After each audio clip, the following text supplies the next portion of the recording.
మోకాల నొప్పులకు ఎటువంటి సర్జరీ లేకుండా ఎపియాన్ పెయిన్ క్లినిక్ అందిస్తున్న అత్యాధునిక చికిత్స.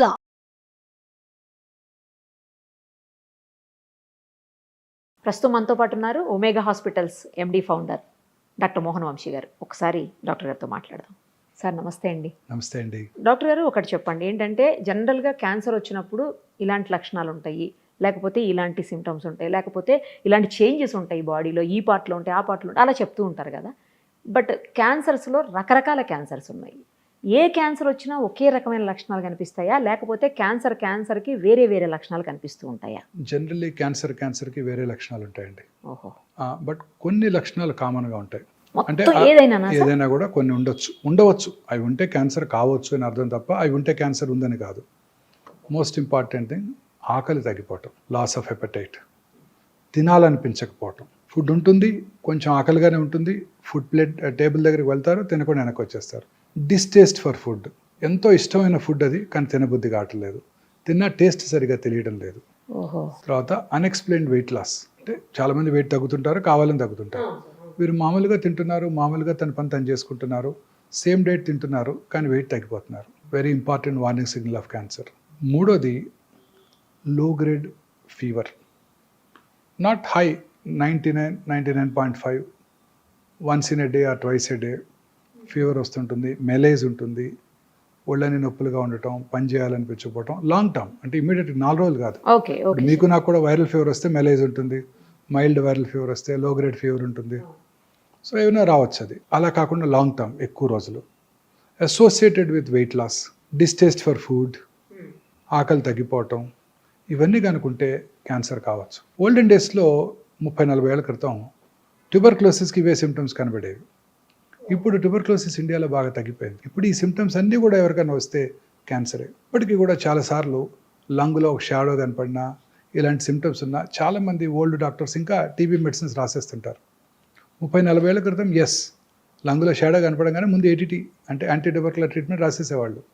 ఇప్పుడు అలా కాదు, మనం కన్ఫర్మ్ చేసుకోవాలి. చాలాసార్లు ఇప్పటికీ కూడా నేను చూస్తుంటాను, పేషెంట్స్ టీబీకి ట్రీట్మెంట్ తీసుకోవటం, తగ్గకపోతే అప్పుడు 3 నెలల తర్వాత సిటీ స్కాన్ చేయటం, అందులో క్యాన్సర్ బయటపడటం, ఆ పార్టీకి ముదిరిపోవటం. సో ఇలా ఏ సిమ్టమ్ కూడా కన్ఫర్మేషన్ కావాలి మనకు. సో ఈ సిమ్టమ్స్ అన్నీ కూడా ఏ క్యాన్సర్లోనే ఉండొచ్చు. ఇన్ అడిషన్ టు దిస్, మనకు శరీరంలో ఏ పార్ట్లో అయితే క్యాన్సర్ వచ్చిందో ఆ పార్ట్ని బట్టి సిమ్టమ్స్ ఉంటాయి. ఉదాహరణకి బ్రెయిన్ క్యాన్సర్ అనుకోండి, హెడేక్, క్రమం తప్పకుండా హెడేక్ పెరుగుతూ ఉంటుంది, ఇంటెన్సిటీ పెరుగుతూ ఉంటుంది. ఎస్పెషల్లీ ఎర్లీ మార్నింగ్ హెడేక్, నిద్ర లేవగానే హెడేక్, లేకపోతే లేవటమే హెడేక్తో నిద్ర లేవటం, హెడేక్ వచ్చి పొద్దున్నే 4-5 మేలుకు రావటం, అండ్ వర్సనింగ్ హెడేక్తో పాటు ఫిట్స్ రావటం, కళ్ళు తిరిగినట్టు ఉండటం, వామిటింగ్ రావటం, ప్రొజెక్టైల్ వామిటింగ్ సడన్గా, అంటే టైం కూడా ఇవ్వదు. మామూలుగా వామిటింగ్ సెన్సేషన్ ఉంటే తెలుస్తుంటుంది, వచ్చేస్తే అనుకున్నప్పుడు వాష్రూమ్కి వెళ్తాం, వామిటింగ్ చేసేస్తాం. ఇక్కడ అది కూడా అంత టైం ఇవ్వదు. టక్కన హెడేక్, వామిటింగ్, ఫిట్స్, ఇది వెరీ ఇంపార్టెంట్, ఎస్పెషలీ నడి వయసులో 40s దాటాక ఇలాంటి సిమ్టమ్ ఉంటే definitely most likely brain cancer. అంటే బ్రెయిన్లోనే పుట్టుండవచ్చు, శరీరంలో ఇంకెక్కడైనా పుట్టి బ్రెయిన్కి పాకుండవచ్చు. That is very common. In fact 100 brain cancers, brain tumours చూస్తే 70 బయట నుంచి వచ్చినవే. అంటే దాన్ని ప్రైమరీ, సెకండరీ అంటాం. తర్వాత బ్రెయిన్లో వచ్చిన లొకేషన్ బట్టి సిమ్టమ్స్ మారిపోతాయి.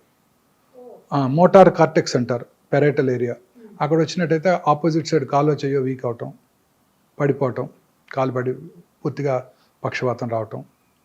ఫ్రాంటల్ లోబులో వస్తే వాయిస్ పడిపోవటం, ఆర్ కొన్నిసార్లు సడన్గా అందరి ముందు డ్రెస్ చేంజ్ చేసుకోవటం, అందరి ముందు యూరిన్ పాస్ చేయటం. ఆక్సిపిటల్ లోబులో వస్తే విజువల్ డిస్టర్బెన్సెస్ రావటం. చిన్న మెదడు అంటాం, సెరిబెల్లం, అక్కడ వచ్చినట్టయితే ఆల్కహాల్ తాగిన వాళ్ళు నడిచినట్టు నడవటం. ఇవన్నీ కూడా సైట్ స్పెసిఫిక్ సిమ్టమ్స్, ఎక్కడ వచ్చిందో దాన్ని బట్టే ఉంటాయన్నమాట. ఓకే, ఇలా వచ్చిన లొకేషన్ బట్టి.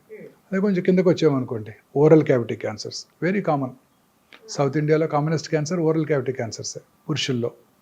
అంటే ఈ ఓరల్ క్యావిటీలో చాలా ఆర్గన్స్ ఉంటాయి, టంగు, బకల్ మ్యూకోజా, లిప్స్, అంగటి, palate, posterior part of the tongue, స్వరపేటిక, ఇవన్నీ కూడా oral cavity and hypopharyngeal cancers. Okay. Oral cavity cancer లక్షణాలు కనుక మీరు చూసినట్టయితే మానని పుండు, ఎరుపు తెలుపు మిళితమైన ప్యాచెస్ ఉండటం, నాలుక మీద కానీ ఎక్కడైనా కానీ రెడ్డిష్ ఆర్ వైటిష్ ప్యాచెస్ 2 కలిపి ఉండటం. తర్వాత మానని పుండు, బ్లీడింగ్ ఫ్రమ్ గమ్స్, పళ్ళు లూజ్ అయిపోవటం. పళ్ళు సడన్గా లూజ్ అయిపోయి డెంటిస్ట్ దగ్గరికి వెళ్తాం, పన్ను పీకేస్తాడు, లోపల క్యాన్సర్ ఉండొచ్చు. సివియర్ పెయిన్, మాటలో మార్పు రావటం, నాలుక క్యాన్సర్స్, నాలుక ఫిక్స్ అవుతుంది, మాట బండగా రావటం, అలాగే మాట్లాడిన తర్వాత కూడా కొంచెం సివియర్ పెయిన్ రావటం, ఓకే. తర్వాత feeling of foreign body sensation in the throat. మామూలుగా థ్రోట్లో ఫారెన్ బాడీ ఉందనుకోండి, మింగేస్తే లోపలికి వెళ్ళిపోద్ది, లేకపోతే బయట తీసేస్తాం. ఇక్కడ ట్యూమర్ ఉన్నప్పుడు మన human brain perceives this as a foreign body. So మింగినా కానీ ఫారిన్ బాడీ సెన్సేషన్ అలానే ఉంటుంది నాలుక వెనకాల. That's a very important warning signal of posterior third, అంటే వెనకాల భాగం టంగులో క్యాన్సర్. వాయిస్లో మార్పు రావటం, స్వరం బొంగురు పోవటం, అలసిపోవటం, ఆయాసం రావటం, దగ్గినప్పుడు రక్తం పట్టడం, ఇవన్నీ కూడా స్వరపేటిక క్యాన్సర్ లక్షణాలు. మింగటానికి ఇబ్బందిగా ఉండటం, మింగుతున్నప్పుడు వాటర్ తాగాల్స్తే కానీ సాలిడ్ ఫుడ్ లోపలికి వెళ్ళకపోవటం, వర్సనింగ్ ప్రాబ్లం, ముందు సాలిడ్స్ మింగలేకపోయారు, తర్వాత లిక్విడ్స్ కూడా మింగలేకపోతున్నారు. ఇవన్నీ హైపోఫారింగ్స్, అంటే ఫారింగ్స్ వెనకాల భాగంలోను, ఫారింగ్స్లోను, అలాగే అన్నవాహిక క్యాన్సర్ లక్షణాలు. ఇంకా గ్యాస్ట్రిక్ క్యాన్సర్ లక్షణాలకు వచ్చినట్టయితే పొట్టంతా గ్యాస్ ఉన్నట్టు ఉండటం, పొట్ట ఫుల్ అయిపోయినట్టు ఉండటం.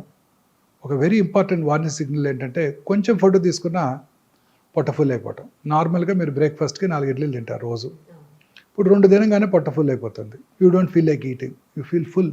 Very important warning signal of gastric cancer అనమాట. సరే, కానీ ఈ విషయం కొంచెం ఏజ్ పెరిగిన కొద్దీ కూడా ఎప్టైట్ తగ్గుతూ ఉంటుంది కదా? ఎప్టైట్ తగ్గుతుంది, పొట్ట ఫుల్ అవటం వేరు, ఎప్టైట్ తగ్గటం వేరు. ఇవన్నీ జనరలైజ్ సిమ్టమ్స్. ఇవి ఉంటే క్యాన్సర్ ఉందని కాదు, అదే అర్థమైంది. మనం అర్థం చేసుకుంటాం. వామిటింగ్ రావటం, కడుపులో మంట రావటం, హార్ట్ బర్న్ రావటం, వామిటస్లో బ్లడ్ పట్టడం, మోషన్ బ్లాక్గా రావటం, స్టమక్లో బ్లీడ్ అయినా ఆ acid in the stomach would turn that pink colour blood into black colour, black motion రావటం, ఇవన్నీ కూడా గ్యాస్ట్రిక్ క్యాన్సర్ లక్షణాలు. సౌత్ ఇండియాలో gastric cancer is the commonest cancer. Madras metropolitan tumour రిజిస్ట్రీలో ప్రతి 1,00,000 మంది ప్రజలకి మోర్ దెన్ 15 గ్యాస్ట్రిక్ క్యాన్సర్ బారిన పడుతున్నారు ప్రతి సంవత్సరం కూడా. అలాగే ఊపిరితిత్తుల cancer, very common cancer. Lung cancer, very common cancer now. ప్రపంచం అంతా కూడా ఇదే కామనెస్ట్ క్యాన్సర్. ప్రపంచం అంతా కూడా lung cancer is the commonest cancer. Mortality కూడా చాలా ఎక్కువ, 100కి 75 మంది చనిపోతారు. ఎందుకంటే లంగ్ క్యాన్సర్ జనరల్గా సిమ్టమ్స్ ఉండవు. ఎర్లీగా లంగ్ క్యాన్సర్లో సిమ్టమ్స్ ఉండవు, చాలాసార్లు అశ్రద్ధ చేస్తుంటారు. సిమ్టమ్స్ ఎలా ఉంటాయంటే మానని దగ్గు, ఓకే, దగ్గినప్పుడు కళ్ళి పట్టడం, ఆ ఫ్లేమ్లో రక్తం పట్టడం, లో గ్రేడ్ చెస్ట్ పెయిన్, స్వరం బొంగురిపోయినట్టు రావటం, ఆయాస పట్టడం, ఇవన్నీ లంగ్ క్యాన్సర్ లక్షణాలు. ఇవన్నీ కూడా లేట్ స్టేజెస్లోనే చూస్తాం. ఎర్లీ స్టేజ్లో అసలు ఏం లక్షణాలే ఉండకపోవచ్చు. Okay okay sir. చాలాసార్లు చూస్తుంటాం. నేను ఇవాళ కూడా చూశాను, ఒక patient 80-year-old man went to corporate hospital with headache and vomiting. వెంటనే ఎంఆర్ఐ చేశారు, బ్రెయిన్లో ట్యూమర్ ఉందన్నారు, సర్జరీ చేశారు. ట్యూమర్ తీసి టెస్ట్కి పంపిస్తే లంగ్ క్యాన్సర్ అని వచ్చింది. బ్రెయిన్లో ట్యూమర్, లంగ్ క్యాన్సర్, లంగ్ నుంచి బ్రెయిన్కి పాకిపోయింది. ఇందాక అన్నాను కదా, commonest cancer in brain is secondaries. So లంగ్లో పుట్టింది బ్రెయిన్కి వెళ్ళిపోయింది. సో జనరల్గా న్యూరో సర్జన్ అప్పుడు బిజీగా ఉంటారు. ఆ పేషెంట్ సర్జరీ చేశారు, అది ఎక్స్రే చూస్తే ఎక్స్రేలో చిన్న లీషన్ ఉంది, పెట్ స్కాన్ చేస్తే పెద్ద లీషన్ కనపడుతుంది. సో ఇది సిమ్టమ్సే కలిగించలేదు, దగ్గు కూడా లేదు ఆయనకి, పెద్ద ఆయనకి. సో చాలా కామన్గా చూస్తాం ఇది. లంగ్ క్యాన్సర్, బోన్స్కి పాకటం, ఆ బోన్స్ ట్రివియల్ ఇంజరీ, చిన్న ఇంజరీతో బోన్ ఫ్రాక్చర్ అవటం, ఆర్థోపెడిషన్ దాన్ని ఫిక్స్ చేయడానికి రెడీ అవటం, ఫిక్స్ చేస్తున్నప్పుడు అక్కడేదో అబ్నార్మల్ టిష్యూ కనపడితే దాన్ని టెస్ట్కి పంపటం, లంగ్ క్యాన్సర్ అని తెలుస్తుంది. So generally these cancers are asymptomatic. చివరి స్టేజ్లో కానీ సిమ్టమ్స్ కలిగించవు. అలాగే colon cancer, very common cancer in urban India. మోషన్లో బ్లడ్ పట్టడం అందరికీ ఉంటుంది, చాలామందికి ఉంటుంది. పైల్స్ ఉన్న మోషన్లో బ్లడ్ పడుతుంది, అందరూ ఆ సిమ్టమ్ని అశ్రద్ధ చేస్తారు. ఇప్పుడు లో డోసేజ్ సిటీ స్కాన్స్ అందుబాటులోకి వచ్చాయి. క్రానిక్ స్మోకర్స్ ఎస్పెషల్లీ 20 years కనుక తాగినట్టయితే వాళ్ళు 6 నెలలకు ఒకసారి లో డోస్ సిటీ స్కాన్ చేయించుకున్నట్టయితే క్యాన్సర్ రావడానికి ముందుగా పట్టుకోవచ్చు. అవునా సార్? లంగ్ క్యాన్సర్కి ఎస్పెషల్లీ. సో ఈ కోలన్ క్యాన్సర్ చాలా సార్లు చూస్తుంటాం, చాలామంది లేట్ స్టేజ్లో వస్తుంటారు, ఈ మోషన్లో బ్లడ్ అశ్రద్ధ చేస్తుంటారు. సో కోలన్ క్యాన్సర్ లక్షణాలు, లెఫ్ట్ సైడ్ కోలన్ క్యాన్సర్ అయితే ఇలా బ్లడ్ పట్టడం, లూజ్ మోషన్స్ అవటం, కాన్స్టిపేషన్ రావటం, alternating constipation and loose motions, very important symptom. తర్వాత స్టూల్ క్యాలిబర్ తగ్గటం, ఇంత లావుగా ఉంటుంది స్టూల్ అనుకోండి, క్యాలిబర్ తగ్గిపోయి సన్న పెన్సిల్ లాగా వస్తుంది అనుకోండి, warning signal of colon rectal cancer. అలాగే మోషన్కి వెళ్ళాక మనందరికీ కూడా ఒక మంచి ఫీలింగ్ ఉంటుంది, ఇవాళ ఫుల్ మోషన్ అయిపోయింది, ఫ్రీ మోషన్ అయిపోయింది, హ్యాపీగా ఉంటాం మనం. ఆ ఫీలింగ్ వస్తుంది మోషన్ అయిపోగానే, ఫీలింగ్ ఆఫ్ కంప్లీట్ ఎవాక్యుయేషన్. అది కొంతమందికి మోషన్ వెళ్ళాక ఫుల్ మోషన్ అయిపోయినా కూడా ఫీలింగ్ ఆఫ్ ఇన్కంప్లీట్ ఎవాక్యుయేషన్, ఇంకా మోషన్ ఉంది అన్న ఫీలింగ్. ఇంకొంచెం సేపు టైం స్పెండ్ చేసినా అది రాదు, కానీ ఆ ఫీలింగ్ అట్లా బ్రెయిన్ పర్సీవ్ చేస్తూనే ఉంటుంది, ఇంకా పూర్తిగా ఎంప్టీ చేసినట్టు లేరు అని. అది యాక్చువల్లీ అది మోషన్ కాదు, tumour. Brain does not recognise that. Brain ఏం రికగ్నైజ్ చేస్తుంది? రెక్టంలో ఏదో గడ్డ ఉందని రికగ్నైజ్ చేస్తాయి. అది మోషనా లేకపోతే ట్యూమరా బ్రెయిన్ పర్సీవ్ చేయలేదు. సో అందువల్ల అది మనం ఫీలింగ్ ఆఫ్ ఇన్కంప్లీట్ ఎవాక్యుయేషన్ ఉంటుంది. ఆ సిమ్టమ్ కనుక ఉన్నట్టయితే very important warning signal of rectal cancer. So అలాగే కొన్ని రకాల క్యాన్సర్లు కుడిపక్క పేగులో రైట్ సైడ్ కోలన్ క్యాన్సర్స్ ఎటువంటి సిమ్టమ్స్ ఉండవు, సైలెంట్ కిల్లర్. గ్యాస్ట్రిక్ క్యాన్సర్ లానే, ఎందుకంటే అక్కడ మోషన్ లిక్విడ్గా ఉంటుంది, అడ్డం పడదు. సీకమ్ అంటే రైట్ సైడ్ కోలన్ బాగా లావుగా ఉంటుంది, ఎంత పెద్ద పుండు పడినా బ్లాక్ చేయదు, బ్లడ్ కారిపోతుంటుంది, మీకు మోషన్లో మిక్స్ అయిపోయి ఉంటుంది, మనకు తెలియని కూడా తెలియదు. లివర్కో లంగ్స్కో పాకాక డాక్టర్ దగ్గరికి వస్తారు వాళ్ళు. Very common problem with right sided colon cancer. అసలు 40 ఏళ్ళు దాటాక ఎవరికైనా ఎనీమియా అంటే రక్తలేమి రక్తహీనత వచ్చినట్టయితే ఫస్ట్ ఎండోస్కోపీ కొలనోస్కోపీ చేసుకోవాలి. సౌత్ ఇండియాలో అయితే upper GI endoscopy first, followed by colonoscopy normal ఉంటే. నార్త్ ఇండియాలో అయితే colonoscopy first, followed by and upper GI scopy. ఎందుకంటే ఈ 2 క్యాన్సర్లు కూడా బ్లడ్ తగ్గిపోతుంటాయి. చాలామంది ఎనీమియా వచ్చినప్పుడు డాక్టర్ దగ్గరికి వెళ్ళినప్పుడు డాక్టర్లు బ్లడ్ ట్రాన్స్ఫ్యూషన్ ఇస్తారు, హిమోటెనిక్స్ ఇస్తారు, ఐరన్ సప్లిమెంట్స్ ఇస్తారు, విటమిన్ సి ఇస్తారు, B12 ఇస్తారు. అవసరమైతే బ్లడ్ తగ్గినప్పుడు ఇంకొక మెయిన్ సిమ్టమ్ ఏంటంటే ఆయాసం రావటం. ఆయాసం వస్తే ఫస్ట్ ఎవరి దగ్గరికి వెళ్తారు? ఓల్డ్ మ్యాన్ కార్డియాలజిస్ట్ దగ్గరికి వెళ్తారు. ఆయన ఎంజాయ్ చేస్తారు, అందరికీ 2 బ్లాకులు ఉంటాయి ఆ వయసులో, 2 స్టెంట్లు వేసేస్తారు. ఆ తర్వాత మళ్ళీ ఇంకా కూడా ఆయాసము రక్తలేని ఉన్నట్టయితే అప్పుడు ఆంకాలజిస్ట్ దగ్గరికి వెళ్తారు, వాళ్ళే పంపుతారు క్యాన్సర్ ఏమోనని. చాలా కామన్గా చూస్తుంటాం ఈ సిమ్టమ్. యూరిన్లో బ్లడ్ పట్టడం. ఎక్కడ బ్లడ్ పడినానండి, ముక్కులోంచి కానీ, నోట్లోంచి కానీ, చెవిలోంచి కానీ, యూరిన్లో కానీ, మోషన్లో కానీ, ఫ్లమ్లో కానీ, ఎక్కడ బ్లడ్ పడినా కూడా నిప్పుల నుంచి బ్లడీ డిశ్చార్జ్ రావటం కానీ, అబ్నార్మల్ బ్లీడింగ్ ఫ్రమ్ యూట్రస్ కానివ్వండి, పీరియడ్స్ కాని టైంలో బ్లడ్ వచ్చినా కానీ, ఇంటర్మెన్స్ట్రల్ బ్లీడింగ్ కానివ్వండి, పోస్ట్ కాయిటల్ భర్తతో చేరిన తర్వాత బ్లీడింగ్ కానివ్వండి, ఇవన్నీ కూడా అశ్రద్ధ చేయకూడదు. ఈ 6 సిమ్టమ్స్ అసలు ఎప్పుడు అశ్రద్ధ చేయకూడదు. చాలా వెరీ ఇంపార్టెంట్ వార్నింగ్ సిగ్నల్స్. ఇప్పుడు భారతదేశంలో స్త్రీలలో అత్యధికంగా కనబడే క్యాన్సర్ బ్రెస్ట్ క్యాన్సర్. 2022లో 2,24,000 బ్రెస్ట్ క్యాన్సర్ డయాగ్నోస్ అయిపడ్డాయి. 2010లో ఇట్ వాజ్ 80. రోజుకి పెరిగిపోతుంది. ఇంకొక బ్యాడ్ న్యూస్ ఏంటంటే భారతదేశంలో చూసే బ్రెస్ట్ క్యాన్సర్ పేషెంట్స్ యంగేజ్లో వస్తున్నారు. యంగేజ్లో వస్తే దే ఆర్ వెరీ అగ్రెసివ్. ఏ క్యాన్సర్ అయినా for that matter except thyroid, ఏ క్యాన్సర్ అయినా చిన్న వయసులో వచ్చిందంటే 20 to 40 మధ్య వచ్చిందంటే చాలా అగ్రెసివ్గా బిహేవ్ చేస్తాయి. లంప్ రావటం బ్రెస్ట్లో, బ్రెస్ట్ యొక్క సైజులో మార్పు రావటం, కన్సిస్టెన్సీ అంటే గట్టి మార్పు రావటం, గట్టి పట్టడం, స్కిన్ ముడతలు పడినట్టు ఉండటం, స్కిన్ ఎలా స్ట్రెచ్ అయ్యి షైనీగా ఉండటం, స్కిన్ మీద నరాలు ఉబ్బి ఉండినట్టు ఉండటం, స్కిన్ మీద అల్సరేషన్ ఏర్పడటం, నిప్పుల నుంచి బ్లడీ డిశ్చార్జ్, నిప్పుల్ ఏరియాలో కాంప్లెక్స్ మీద పుండు పట్టడం, సంకలో గడ్డలు రావటం, నిప్పుల యొక్క లొకేషన్ అంటే లెవెల్ ఆఫ్ బోత్ నిప్పుల్స్ మారటం, ఒకటి పైకి వెళ్ళటం ఒకటి కిందకి రావటం, ఇవన్నీ కూడా బ్రెస్ట్ క్యాన్సర్ లక్షణాలు. ఎక్కడ కూడా నొప్పి లేదు. అందరు స్త్రీలు అశ్రద్ధ చేస్తారు, సహజ సిగ్గు వెళ్ళి చెప్పుకోవడానికి. వాళ్ళకిగా వాళ్ళు రెగ్యులర్గా పరీక్ష చేసుకున్నట్టయితే ఈజీగా పట్టుకోవచ్చు. ఎలా టెస్ట్ చేసుకోవాలి బ్రెస్ట్ క్యాన్సర్ అనేది? వాళ్ళు చేసుకుంటే తెలుస్తుంది అంటున్నారు, ఎట్లా తెలుస్తుంది? సెల్ఫ్ ఎగ్జామినేషన్ అంటే వారికిగా వారు పరీక్ష చేసుకోవటం ఒక అలవాటుగా ప్రతి స్త్రీ పీరియడ్స్ అయిపోయిన 1 వీక్ తర్వాత, ఎందుకంటే అప్పుడు బ్రెస్ట్ ఆర్ సప్పులుగా ఉంటాయి. పీరియడ్స్ టైంలోనూ పీరియడ్స్ ముందు బ్రెస్ట్ ఆర్ లంపీగా ఉంటాయి, పెయిన్ఫుల్గా కూడా ఉంటాయి, టెండర్గా ఉంటాయి. ఆ టైంలో కాకుండా పీరియడ్స్ అయిపోయిన తర్వాత, పీరియడ్ ఆగిపోయిన తర్వాత ఆ నెలకి 1 వారం తర్వాత వారికిగా వారు స్నానం చేస్తున్నప్పుడు కూర్చొని రూమ్కి వచ్చాక పడుకొని కుడి చేత్తో ఎడమ చెస్టు, ఎడమ చేత్తో కుడి చెస్టు సిస్టమేటిక్గా సెంటర్ నుంచి పెరిఫెరిక్ కానీ పైనుంచి కిందకి కానీ సిస్టమేటిక్గా ఫ్లాట్ ఆఫ్ ద హ్యాండ్తో ఎగ్జామిన్ చేసుకోవాలి. టిప్స్ ఆఫ్ ద ఫింగర్తో కాదు, ఇలా కాదు, ఫ్లాట్ ఆఫ్ ద హ్యాండ్తో పరీక్ష చేసుకున్నట్టయితే వాళ్ళకు ఒక అవగాహన వస్తుంది. అలా నెలకి 2 సార్లు ఒకసారి రెగ్యులర్గా చేసుకున్నట్టయితే వాళ్ళకి అవగాహన వచ్చి వారి శరీరం మీద ఎటువంటి చిన్న మార్పునైనా కూడా పట్టుకోగలుగుతారు. ఓకే. ప్రతి స్త్రీ 20 years తర్వాత రెగ్యులర్గా ఒక అలవాటు చేసుకుని తర్వాతే రెగ్యులర్గా కనుక చేసుకున్నట్టయితే క్యాన్సర్ రావడాన్ని మనకి డాక్టర్ కన్నా ముందుగా వారే పసిగడతారు. గర్భసంచి క్యాన్సర్ కామనెస్ట్ క్యాన్సర్.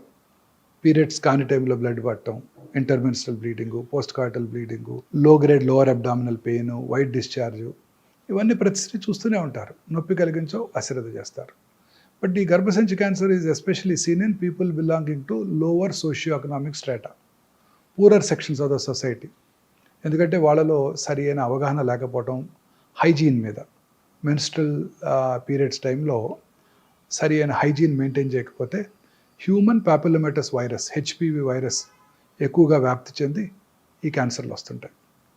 ఈ HPV virus is a very smart virus, smarter than corona. అబ్బో. అదేం చేస్తుందంటే ఇంట్రాసెల్యులర్ సెల్ లోపల ఉంటుంది, సెల్ బయటకు రాదు. తద్వారా సెల్ లోపలే ఉంటే మన ఇమ్యూన్ మెకానిజమ్స్ దాన్ని పట్టుకోలేవు. సో దానికి ఇమ్యూనిటీ డెవలప్ అవ్వదు. కరోనా మీకు ఒకసారి వస్తే ఇమ్యూనిటీ డెవలప్ అయిపోతుంది, రెండోసారి వస్తే అంత సివియర్గా ఉండదు. దీని అలా కాదు, లోపలే ఉంటుంది, ఇమ్యూనిటీ రాదు, రిపీటెడ్ ఇన్ఫెక్షన్స్, క్యాన్సర్ వచ్చేస్తుంది. అందుకే ప్రతి స్త్రీ కూడా వ్యాక్సిన్ తీసుకోవాలి. 20 ఏళ్ళకు ముందే 10-12 ఏళ్ల వయసులోనే వ్యాక్సిన్ కనుక తీసుకున్నట్టయితే 3 డోసెస్ ఈ గర్భసంచి ముఖద్వార క్యాన్సర్ వాళ్ళకి ఎప్పటికీ రాదు. మొన్ననే బడ్జెట్ అనౌన్స్ చేశారు నిర్మలా సీతారామన్ గారు. ఓకే. ఈ సంవత్సరం నుంచే వ్యాక్సిన్ ఇస్తామని ఫ్రీగా ఇండియాలో మ్యానుఫ్యాక్చర్ చేస్తామని ఓట్ ఆన్ అకౌంట్ బడ్జెట్లో చెప్పారు, మొన్న బడ్జెట్లో చెప్పలేదు. మరి చెప్పారేమో మనం చూడలేదేమో తెలియదు, మన పూర్తి డిస్క్రిప్షన్ చూస్తే తప్ప మనం చెప్పలేము. సో ఇండియాలో తయారు చేస్తున్నారు కాబట్టి మోర్ ఎకనామికల్ అయిపోతుంది, ప్రజలందరికీ కూడా తీసుకురాగలిగితే. కానీ చిన్న ఏజ్లోనే అంటున్నారు, చిన్న ఏజ్లోనే, తర్వాత పనికి రావాలి. పెళ్ళైన వాళ్ళు కూడా తీసుకోవచ్చు, బట్ ముందుగా వాళ్ళు టెస్ట్ చేసుకుని జబ్బు లేదని చూసుకొని వ్యాక్సిన్ వేసుకున్నాక 6 నెలలు ప్రెగ్నెన్సీ రాకూడదు. 45 ఏళ్ళ వరకు తీసుకోవచ్చు, but best time is 10 to 12 years. అసలు వైరల్ ఇన్ఫెక్షన్ రాకముందే కనుక తీసేసుకుంటే సరిపోద్ది. ఇంకా చాలా క్లినికల్ ట్రయల్స్ కూడా జరుగుతున్నాయి. అసలు జబ్బు ఇచ్చేది బాయ్సే, అంతే, మెన్నే ఇచ్చేది. సో మెన్కే ముందు ఇచ్చేస్తే అది చేస్తున్నారు. క్లినికల్ ట్రయల్స్ జరుగుతున్నాయి దాని ఎఫికసీ మీద. ఫ్యూచర్లో అది కూడా వస్తుంది. మెన్లో కూడా ఓరల్ క్యాన్సర్స్కి మైకల్ డగ్లస్ చెప్పారు కదా, famous movie artist, Hollywood, oral క్యాన్సర్స్కి రావడానికి కూడా అబ్రాడ్లో HPV virus is the most commonest cause. మనకి tobacco usage, gutka usage, smokeless tobacco and smoking tobacco is the risk factor, most important risk factor మనకి. సో అలాగే పుట్టుమచ్చల్లో వచ్చే క్యాన్సర్స్, మెలనోమా అంటాం. పుట్టుమచ్చ సైజు పెరిగినా, కలర్ మారినా, పుండుబడినా, ఫ్లేక్స్గా ఊడిపోతున్నా, బ్లడీ డిశ్చార్జ్ ఉన్నా అవి క్యాన్సర్గా మారుతున్న లక్షణాలు అనమాట. ఈ పుట్టుమచ్చ క్యాన్సర్స్ వెరీ డేంజరస్ అండి, చాలా అగ్రెసివ్గా పాకుతుంటాయి. ఇలా వచ్చిన లొకేషన్ బట్టి మన క్యాన్సర్స్ లక్షణాలు ఉంటాయన్నమాట. సార్ చెప్పండి, ఇప్పుడు ఒక హెరిడిటరీగా వచ్చేటువంటి క్యాన్సర్స్ ఉంటాయి కొంతమందికి అలా కాకుండా కేవలం వాళ్ళ హ్యాబిట్స్ తోటి, ఫుడ్ హ్యాబిట్స్, లేదంటే డ్రంకన్ కండిషన్స్, బాగా ఆల్కహాలిక్, లేదంటే స్మోకింగ్, ఇలాంటి వాటితోటి వచ్చే క్యాన్సర్స్ ఉంటాయి. మరి ఇలాంటివి కూడా హెరిడిటరీ క్యాన్సర్స్గా మారే అవకాశం ఉంటుందా, అలా ఏముండదా? అంటే cancer is not hereditary, first మీరు తెలుసుకోవాలి. అది ఒక 6 రకాల క్యాన్సర్స్: బ్రెస్ట్, ఓవరీ, థైరాయిడ్, ప్రాస్టేటు, కోలను, ప్యాంక్రియాస్. ఇవి కనుక దగ్గర బంధువుల్లో ఉన్నట్టయితే, అంటే అక్క చెల్లెలకి, అన్నదమ్ములకి, తల్లిదండ్రులకు ఉన్నట్టయితే, ఫస్ట్ డిగ్రీ రిలేటివ్స్లో వాళ్ళకి ఈ క్యాన్సర్ వచ్చే అవకాశాలు సాధారణ ప్రజానీకం కంటే కొంచెం ఎక్కువ. అంతే తప్ప వాళ్ళకి వస్తేనే కాదు. ఓకే. కొన్ని జన్యుపరమైన కారణాల వల్ల క్యాన్సర్స్ వస్తాయి. Most important BRCA1, BRCA2, famous personality, Hollywood movie heroine Angelina Jolie. తల్లిగారికి ట్రిపుల్-నెగిటివ్ బ్రెస్ట్ క్యాన్సర్ వస్తే వారు ఈ BRCA1, BRCA2 టెస్ట్ చేయించుకొని 2011లోనే వారు bilateral mastectomy, subcutaneous mastectomy, implant place చేసుకున్నారు. అలాగే బైలాటరల్ ఊఫరెక్టమీ కూడా చేయించుకున్నారు. 2 ఓవరీస్ కూడా తీయించేసుకున్నారు. Hereditary breast ovarian cancer syndrome అంటారు దీన్ని. సో ఈ 2 కనుక ఉన్నట్టయితే 100% breast cancer, 70 to 80% ovarian cancer వస్తుంది. అందుకే అమ్మాయి అంత చిన్న వయసులోనే 2 బ్రెస్ట్లు, 2 ఓవరీలు తీయించుకుంది. ఇక ఆమెకు వచ్చే ఛాన్స్ ఉండదా? ఉండదు. ఇంకా BRCA1, BRCA2 మ్యుటేషన్.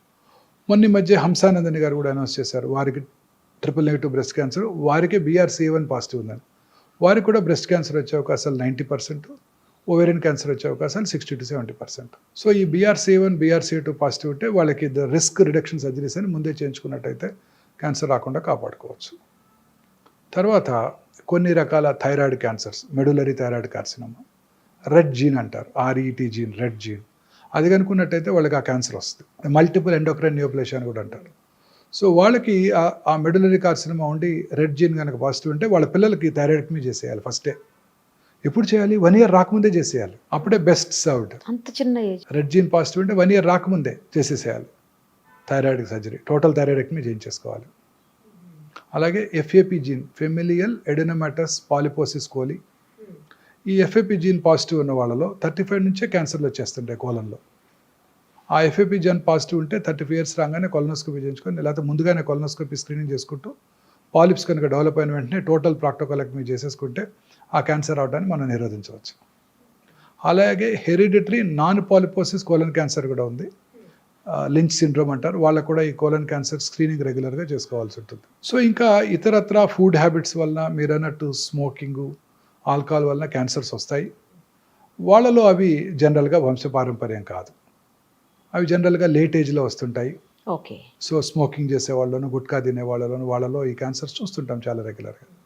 అది వంశపారంపర్యం కాదు. సార్ ఇప్పుడు ఒకసారి స్మోకింగ్ చేసి 10 ఏళ్ళు, 15 ఏళ్ళు, 20 ఏళ్ళు స్మోకింగ్ చేసి ఆపేసి 20 ఏళ్ల తర్వాత కూడా వచ్చే అవకాశం ఉంటుందా? 20 ఏళ్ళు ఏంటంటే 50 ఏళ్ళ తర్వాత కూడా వచ్చే అవకాశం ఉంటుంది. ఆ పాపం అలానే వెనకాలే వెంటబడుతూనే ఉంటుంది. చాలా మంది అంటారు నేను స్మోకర్ అంటే కాదు పో అంటారు. అదే ఎప్పుడు చాలా చేసండి 50 ఏళ్ళు ఏంటండి ఆపేసి అంటారు. 50 ఏళ్ళు కాదు 60 ఏళ్ళు అయినా ఆ పాపం వెనకాలే వెంటాడుతుందండి. స్మోక్ చేసిన 6 సెకండ్స్లో 400 to 500 క్యాన్సర్ కారక సబ్స్టెన్సెస్, కార్సినోజెన్స్ బ్లడ్లోకి వచ్చి బాడీ అంతా బ్రెయిన్ నుంచి కింద వరకు ఎక్కడైనా క్యాన్సర్ కలిగించవచ్చు. గర్భసంచి ముఖద్వారం స్మోక్ చేసే ఆడవాళ్ళలో అక్కడ కూడా క్యాన్సర్ వస్తుంది. ఎండోమెట్రియల్ క్యాన్సర్ అని ఒకటి ఉంది. గర్భసంచిలో 2 పార్ట్స్ ఉన్నాయి, body and cervix. Cervix cancer వస్తుంది స్మోక్ చేస్తే, కానీ స్మోక్ చేసే ఆడవాళ్ళలో ఎండోమెట్రియల్ క్యాన్సర్ వచ్చే అవకాశాలు తక్కువ ఉంటాయి. Interesting observation. ఇండియాలో స్మోక్ చేయరు కదా, మా లేడీస్ చేయరు, చాలా తక్కువ, వేళ్ళ మీద లెక్క పెట్టచ్చు. అమెరికాలో వాళ్ళు ఎక్కువ చేస్తారు, మగవాళ్ళ కంటే ఎక్కువ స్మోక్ చేస్తున్నారు, వాళ్ళు పోటీగా చేస్తున్నారు. వాళ్ళలో సర్విక్స్ క్యాన్సర్ వచ్చే అవకాశాలు ఉంటాయి, బట్ ఎండోమెట్రియల్ క్యాన్సర్ తగ్గిపోద్దంట. Very interesting epidemiological data. First time in America ఈ స్మోకింగ్ వల్ల వచ్చే lung cancer incidence first time తగ్గింది. గత 100 ఏళ్ళుగా లంగ్ క్యాన్సర్ ఇన్సిడెన్స్ పెరుగుతూనే ఉంది. పాస్ట్ 2 ఇయర్స్గా వాళ్ళు చేసిన క్యాంపెయిన్స్ వల్ల కానివ్వండి, అవేర్నెస్ వల్ల కానివ్వండి, స్మోకింగ్ తగ్గిపోతుంది. ఇండియాలో కూడా బాగా తగ్గిపోయింది స్మోకింగ్. చాలా తగ్గిందండి స్మోకింగ్, బాగా తగ్గిపోయింది. ప్రజెంట్ జనరేషన్ పెద్దగా స్మోక్ చేయట్లేదండి. సార్ వీటన్నిటికీ అసలు స్క్రీనింగ్ అనేది ఇంపార్టెంట్ కదా? చాలా ఇంపార్టెంట్.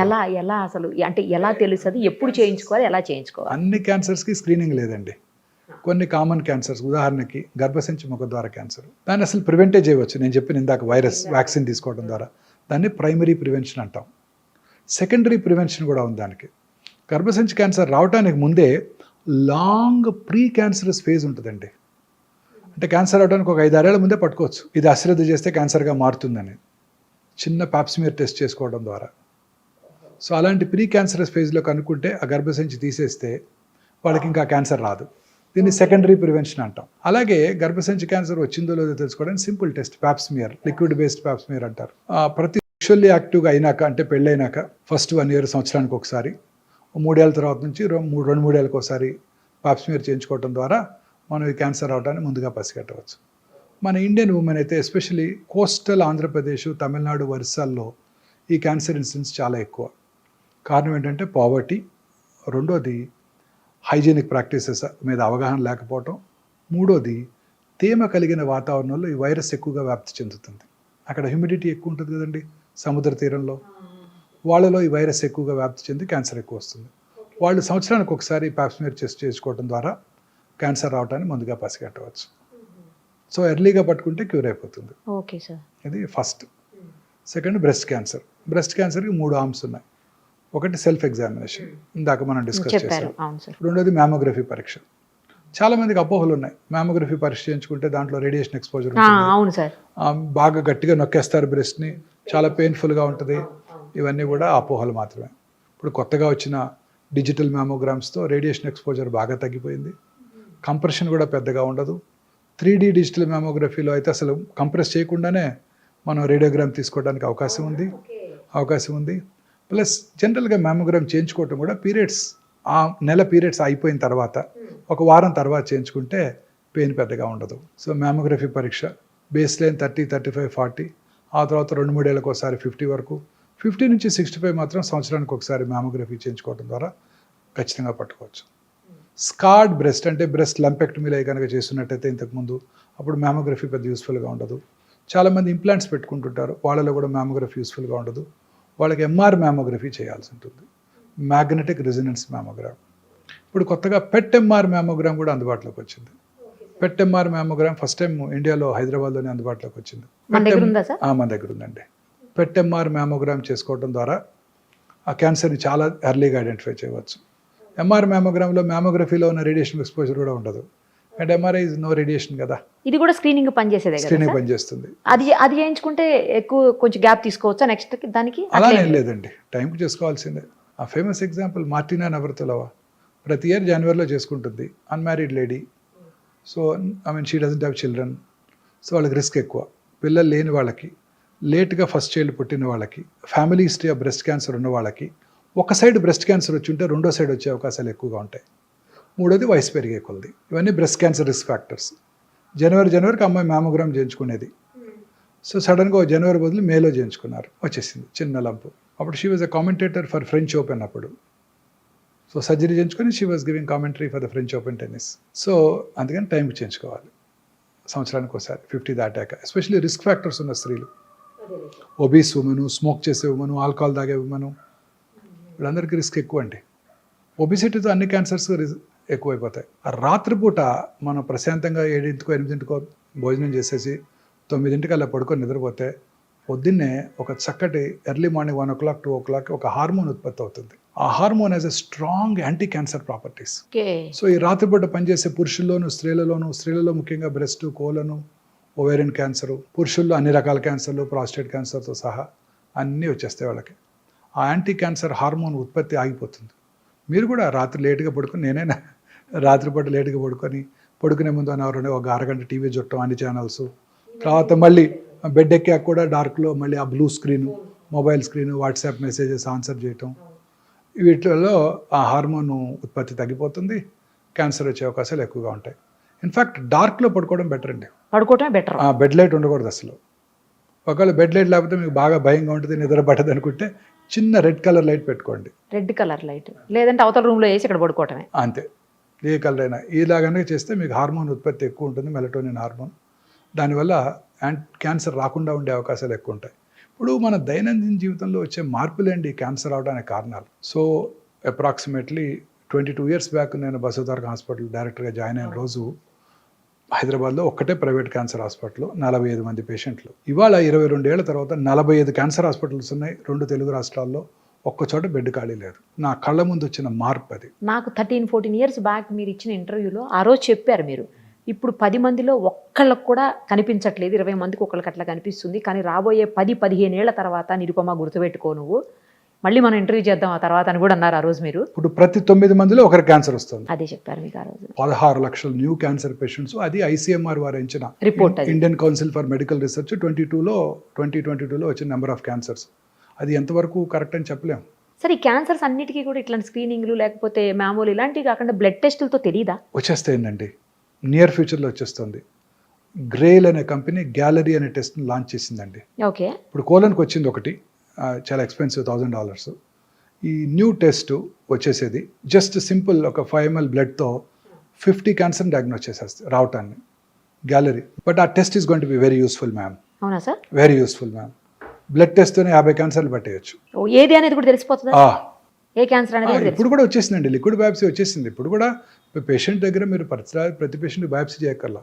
ఇప్పుడు చాలా మందిలో అపోహ ఉందండి, బయాప్సీ చేస్తే క్యాన్సర్ పెరిగిపోద్ది, నీటిని పెట్టి కూర్చుతావా, క్యాన్సర్ తేనె తుట్టని కదిలిస్తే అట్ట పాకిపోద్ది. ఇప్పుడు కూడా ఒక డాక్టర్ ఆర్గ్యూ చేస్తాను నాతో వచ్చే ముందు. ఆమె నాందేడ్లో డాక్టర్, పెద్ద లార్జ్ రిట్రోపెరిటోనియల్ ట్యూమర్, బయాప్సీ వద్దంటది. మా డాక్టర్ చెప్పాడు, అంతా వద్దు, వాళ్ళ డాక్టర్ చెప్పాడు పెట్టు ఊరికే, అది అలా మీరు రప్చర్ చేస్తే రప్చర్ అయిపోద్దంట, అందులో వాటర్ కూడా ఉందంట, వాటర్లో కలిసిపోయి బాడీ అంతా వెళ్ళిపోద్దంట ఆర్గ్యూ చేస్తున్నారు. అదంతా అపోహ మాత్రమే. బయాప్సీ చేయడం వల్ల క్యాన్సర్ పెరగదు. అలాంటి వాళ్ళకి liquid biopsy 10 ml blood draw చేసి పంపితే సర్క్యులేటింగ్ ట్యూమర్ సెల్స్ అని మన బ్లడ్లో ఉంటాయండి, తెలిసిపోద్ది. కానీ ఇంకా పూర్తిగా అందుబాటులోకి రాలేదా? వచ్చేసింది. ఇప్పుడు చేసేసాము మా పేషెంట్కి లిక్విడ్ బయాప్సీ. అదేంటండి, లిక్విడ్ బయాప్సీ చేసి అందులో సర్క్యులేటింగ్ ట్యూమర్ సెల్స్ని ఐడెంటిఫై చేసి ఆ ట్యూమర్ సెల్స్ని ల్యాబ్లో గ్రో చేసి ఇన్విట్రో అది ఏ రకమైన యాంటీ క్యాన్సర్ డ్రగ్కు లొంగుతుందో చెప్పే ఫెసిలిటీస్ వచ్చేసాయి. దీనిని ఆంకోనామిక్స్ టెస్టింగ్ అంటారు. మన దగ్గర ఉంది. ఇంకా అదే బ్లడ్లో సర్క్యులేటింగ్ ట్యూమర్ ఫ్రీ DNA ఉంటుంది. ఆ DNAని నెక్స్ట్ జనరేషన్ సీక్వెన్సింగ్ చేసి ఏ రకమైన జన్యుపరమైన మ్యూటేషన్ వల్ల ఈ క్యాన్సర్ వచ్చిందో తెలుసుకునే ఫెసిలిటీ కూడా వచ్చేసింది. అంటే ఇప్పుడు సైంటిస్ట్ బిలీవ్, దాన్ని ఫౌండేషన్ 1 టెస్ట్ అంటారు. మన బాడీలో అబౌట్ 2000 ప్రోటాన్ కోడింగ్ జీన్స్ ఉంటాయి. జెనోమిక్ మ్యాపింగ్ అయిపోయింది, Watson and Crick Nobel prize కూడా వచ్చింది. Equally good number of non proton coding jeans కూడా ఉంటాయి. ఈ ప్రోటాన్ కోడింగ్ జీన్స్లో ఒక 500 to 600 ఆంకోజీన్స్, అంటే క్యాన్సర్ కారక జన్యువుల్ని సైంటిస్టులు ఐడెంటిఫై చేశారు. ఈ క్యాన్సర్ కారక, ఈ 500-600 క్యాన్సర్ కారక జన్యువుల్లోనే మ్యూటేషన్ వల్ల క్యాన్సర్ వస్తుంది కూడా అని సైంటిస్టులు గట్టిగా నమ్ముతున్నారు. మ్యూటేషన్ అంటే ఏదో జన్యుపరమైనదిగా, అంటే తల్లిదండ్రుల నుంచి వచ్చిన దగ్గర కాదు, అర్థమైంది. ఇతరత్ర కారణాలు, స్మోకింగ్ వల్ల మ్యూటేషన్ రావచ్చు, పెస్టిసైడ్ వల్ల మ్యూటేషన్ రావచ్చు, పొల్యూషన్ వల్ల మ్యూటేషన్ రావచ్చు, మానసిక ఆందోళన వల్ల మ్యూటేషన్ రావచ్చు. ఆ మ్యూటేషన్ వల్లే క్యాన్సర్ వస్తుంది అని సైంటిస్టులు ఇప్పుడు గట్టిగా నమ్ముతున్నారు. ఈ 10 ml బ్లడ్లోంచే సర్క్యులేటింగ్ ట్యూమర్ సెల్స్ని ఐడెంటిఫై చేసి ఆ ట్యూమర్ సెల్స్ని ల్యాబ్కు పంపించి ఏ రకమైన యాంటీ క్యాన్సర్ డ్రగ్కు లొంగుతుందో తెలుసుకోవచ్చు.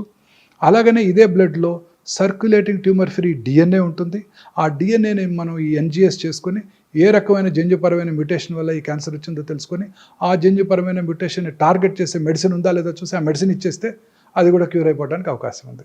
అంత అడ్వాన్సెస్ ఇప్పుడు మనకి అందుబాటులోకి వచ్చేసాయి. సో ఈ జన్యుపరమైన మ్యూటేషన్ రావడానికి గల కారణం పెస్టిసైడ్స్ కావచ్చు, పొల్యూషన్ కావచ్చు, ఆల్కహాల్ కావచ్చు, స్మోకింగ్ కావచ్చు, ఆ హార్మోనల్ ఇన్ఫ్లుయెన్స్ కావచ్చు, వైరల్ ఇన్ఫెక్షన్, హ్యూమన్ ప్యాపిలోమాటస్ వైరస్ కావచ్చు, హెపటైటిస్ బి వైరస్ కావచ్చు, వీటన్నిటి వల్ల ఈ మ్యూటేషన్ రావచ్చు.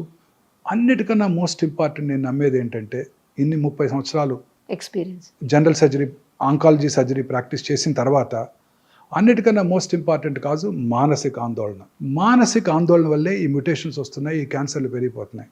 ఇలా ఈ మానసిక ఆందోళన వలన అన్ని రకాల జబ్బులు వస్తున్నాయని నేను గట్టిగా నమ్ముతున్నాను మేడం. 30 ఏళ్ళు ఆంకాలజీ ప్రాక్టీస్ చేశాక అన్ని రకాల జబ్బులకి, కరోనా కానివ్వండి, కరోనరీ ఆర్టరీ డిసీజ్ కానివ్వండి, సెరిబ్రోవాస్కులర్ యాక్సిడెంట్ కానివ్వండి, క్యాన్సర్ కానివ్వండి, క్యాన్సర్ కూడా అన్నీ కూడా ఈ మానసిక ఆందోళన వల్ల. మనసు ప్రశాంతంగా సంతోషంగా ఉండాలి. చాలా పర్ఫెక్ట్ చెప్పారు సార్. ఫైనల్లీ ఒక్కటి చెప్పండి, మీరు చాలా బిజీ ఉన్నారు, ఈ ఒక్కటే, ఇంకా ఎక్కువ క్వశ్చన్స్ అడగను. సార్, అన్ని రకాల జబ్బులకి ముందే వ్యాక్సిన్స్ వస్తున్నాయి, రకరకాల ప్రివెన్షన్స్ వస్తున్నాయి, ఎందుకు క్యాన్సర్కి రావట్లేదు? క్యాన్సర్కి కాజ్ అండ్ ఎఫెక్ట్ లేదు కదా, ఇంకా తెలియదు కదా. ఇప్పుడు సర్వైకల్ క్యాన్సర్ కనుక్కున్నారు, హ్యూమన్ ప్యాపిలోమాటస్ వైరస్ ఇన్ఫెక్షన్ వస్తే క్యాన్సర్ వస్తుంది, దానికి వ్యాక్సిన్ కనుక్కున్నారు. మిగతా క్యాన్సర్స్కి ఇంకా కాజ్ తెలియదు కదా. We presume it is to be some mutation. మరి దానికే కనుక్కోవచ్చుగా. ఇంకా టైం పడుతుంది. ఆ మ్యూటేషన్ ఇంకా చాలా కష్టం. ఇప్పుడు ఈ మధ్య ఈ హైపోథసిస్ అంతా వచ్చింది, ఈ మధ్య వచ్చేస్తుంది. కొన్నాళ్ళు మ్యూటేషన్ కనుక్కుంటారు, ఆ మ్యూటేషన్ మందులు కూడా కనుక్కుంటారు, ప్రాబ్లం ఉండదు మనకి. నెక్స్ట్ 10 yearsలో రావచ్చా సార్ అప్రాక్సిమేట్లీ? చెప్పలేమండి, వచ్చేస్తుంది క్యాన్సర్ ఖచ్చితంగా. ఈ మ్యూటేషన్స్ కానీ మందులు వచ్చేస్తాయండి. ఇప్పుడు అంతా కూడా ఇమ్యూనోథెరపీయే కదండి. అన్ని రకాల క్యాన్సర్స్కి మన ఓన్ ఇమ్యూనిటీని పెంచే డ్రగ్సే కదా. ఇప్పుడు మన బాడీలో టీ సెల్స్ అని ఉంటాయి, హ్యూమన్ టీ సెల్స్. చిన్నప్పుడు మన కరోనా టైంలో గుర్తుందా, నాకు ఎన్ని యాంటీబాడీస్ ఉన్నాయి, నాకు టీ సెల్ మీడియేట్ ఇమ్యూనిటీ ఎక్కువ ఉంది. T cells are the killer cells. శరీరంలోకి వచ్చే క్యాన్సర్ సెల్ని, కరోనా వైరస్ని, ఇతర బ్యాక్టీరియాని, అన్నిటిని, ఫారిన్ పార్టికల్ ఏదైనా, ట్రాన్స్ప్లాంటెడ్ కిడ్నీని కూడా చంపేస్తుంది. అందుకే ట్రాన్స్ప్లాంటేషన్ చేయించుకున్న వాళ్ళకి ఇమ్యూనోసప్రెసివ్ థెరపీ పెడతారు. ఓకే. క్యాన్సర్ సెల్స్ ఎంత స్మార్ట్ అంటే ఈ కిల్లర్ టీ సెల్స్ని మాస్క్ చేస్తాయి, బ్లాక్ చేస్తాయి. ఇమ్యూనోథెరపీ ఏం చేస్తుందంటే వాటిని అన్మాస్క్ చేస్తుంది. తద్వారా క్యాన్సర్ సెల్ని ఆ టీ సెల్ గుర్తించి చంపేస్తుంది. సో ఫ్యూచర్ ఆఫ్ ఆంకాలజీ ఇలానే ఉండిపోతుంది. అందుకే మీరంతా కూడా 50 లక్షలకు ఇన్సూర్ చేసుకోవాలి, 5 లక్షలు 10 లక్షలకు కాదు, సరిపోదు. ఇవన్నీ పేటెంటెడ్ మాలిక్యూల్స్, ఇంపోర్టెడ్ మాలిక్యూల్స్. ఇప్పుడు కొలెస్ట్రాల్ తగ్గడానికి వచ్చే మోనోక్లోనల్ యాంటీబాడీ కూడా నెలకు 3 లక్షలు అంట. అబ్బా. సో ఫ్యూచర్ అంతా ఏ మెడిసిన్స్ రాబోతున్నాయి, అవన్నీ పేటెంటెడ్ మాలిక్యూల్స్. ఇండియాలో అందుబాటులోకి రావడానికి 10-15 ఏళ్ళు పడుతుంది. అప్పటి వరకు ఇంపోర్ట్ చేసుకోవాలి, చాలా ఎక్స్పెన్సివ్. ఆ తర్వాత తగ్గుతుందా సార్? ఆ తర్వాత తగ్గిపోతాయి. ఇండియాలో తయారు చేస్తే ఏదైనా చీప్ అయిపోద్ది కదా. మన సిప్లా వాళ్ళు వీళ్ళు ఊరికే చేసి పట్టుకొచ్చేస్తారు టక్కన. కాపీ కొట్టడంలో మనం ఇచ్చిన వాళ్ళు ఎవరు లేరు కదా. Perfect sir. Thank you sir. Thank you so much. నమస్తే అండి.